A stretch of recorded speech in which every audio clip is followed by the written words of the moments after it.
Hey guys, Scott and Nate from PlayYourCourt.com, and today we're going to teach you the simple secret to faster feet, the split step.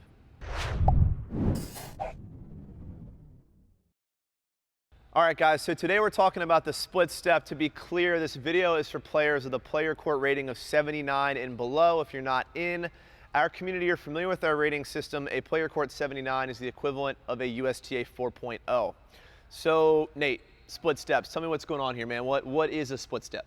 All right, so the split step is loading of energy. It's a lot like a spring, right? And what this is gonna enable me to do is to change direction relatively fast, right? Keep you light on your feet.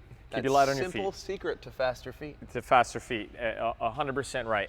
And we see this in all sports, in basketball and soccer. And what it is, it's really the getting on the balls of the feet, much towards the toes, but absolutely not the heels. That's the biggest mistake. We see a lot of people trying to get this split step, and it's really a stop step because they're landing on their heels, and that doesn't produce this spring-like effect. That makes sense, right? Like stop step, an object at rest tends to stay at rest, right? Exactly. So if I come to a screeching halt, that's where I'm gonna stay, I would guess, right? You got it. So what about, when does this happen? When do we actually split step? So in tennis, all right, every time somebody is ready to make contact with the ball, your opponent, we're gonna get a split step. And that way, once we've anticipated the direction of the ball, we can quickly move in that direction to intercept the path of the ball. So Nate, the myth here is at contact, right? Like I hear a lot of coaches coaching their players, split step at contact. And what's the confusion there? I see a lot of players make mistakes based on this coaching. It's not really specific enough. We hear it a lot, don't we?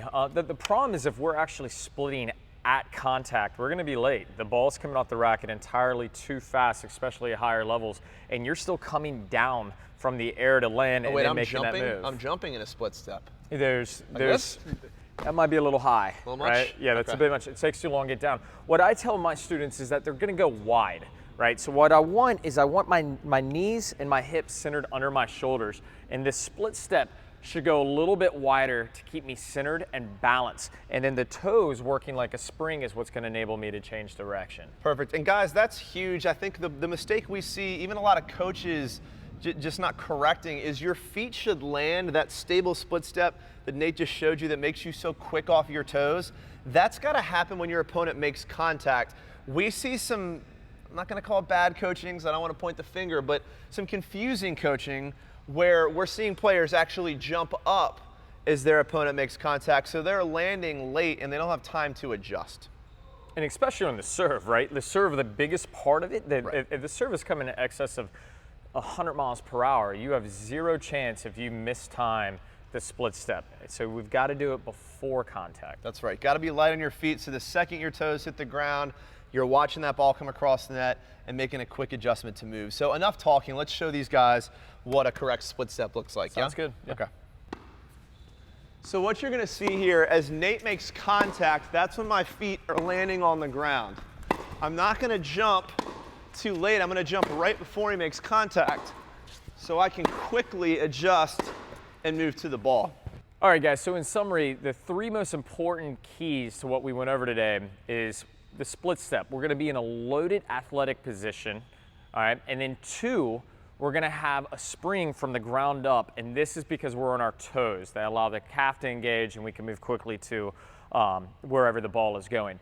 And third, and probably the most important, is not doing the split step at contact, but making sure your feet have landed as your opponent is making contact. We wanna make sure we debunk that, and I think by following these three major keys, you're gonna be moving a lot better to the ball and tracking down a lot more balls in the near future. Absolutely, and guys, while the split step is a little bit of a universal teaching method, this is something we would tell all players. Most instruction isn't, and what Nate and I want, nothing more than just to help your game, but we don't know a ton about you. So do us a favor, click the button or the link below, answer a couple questions for us about your specific skill level, and we're then gonna send you some custom video coaching based on your skill level, so you're working on the things that apply to your game. Just click the button or the link below and we'll do the rest.